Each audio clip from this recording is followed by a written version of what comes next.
Welcome back to Ask Allison. Here is today's question. There's an office space I really like. Before I start negotiating terms, I'd love to hear about any specifics in the lease you think I should look out for.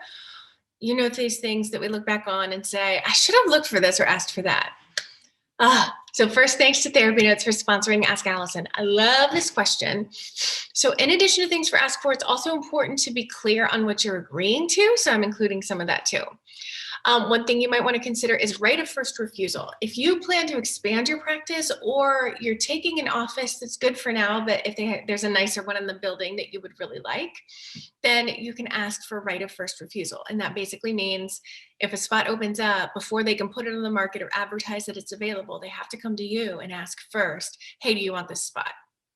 Now, you may or may not need to negotiate if you then can just transfer your lease over to that other spot, or if you're moving offices, or like what that will mean for the rent you're currently paying. I would negotiate that in if it's about an upgrade of an office.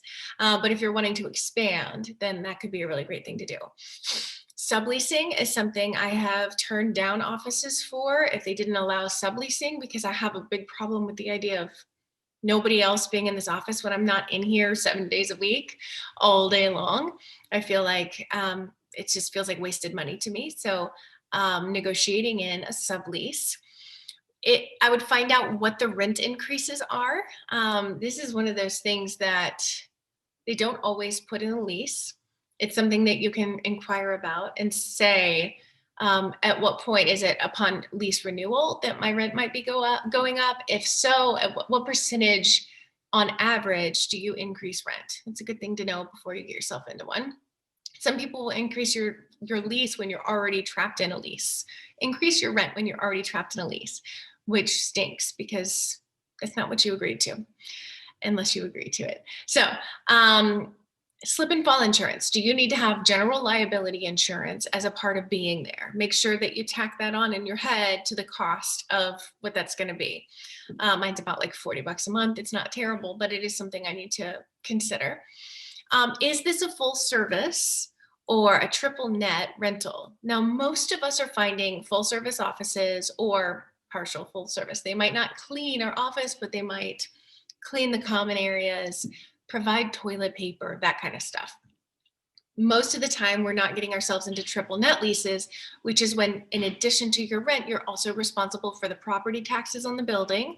For like if the furnace blows, you've got to pay to replace it, that kind of thing. But just double check the lease terms. Are utilities included? Does this include, like, is your rent going to go up if it's a particularly cold winter, that kind of thing? What's the door lock situation? Is it on a timer? Is it that the last person out is responsible for locking?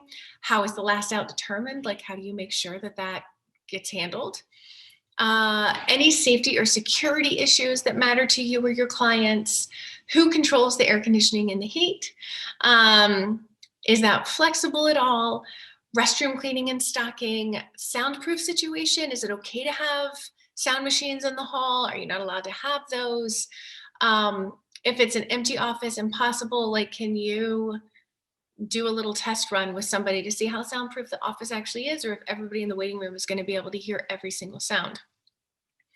How do they notify you about maintenance? Like in my office, if they need to change an air filter or something, they always okay it with me first.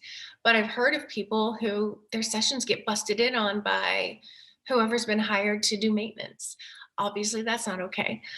If you hire a real estate attorney, they can write in a rent abatement. And that way, if your landlord doesn't fix something necessary, you don't have to pay full rent during that time.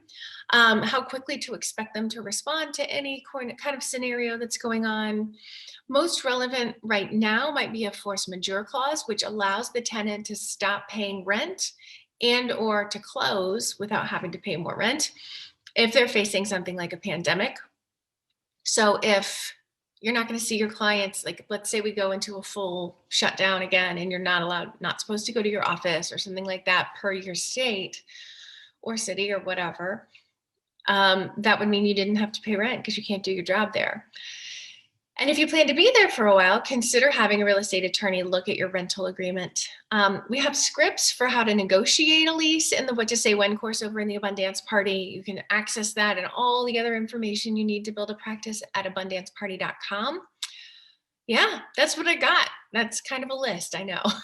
I hope that you find a great place and I hope that it meets all your needs.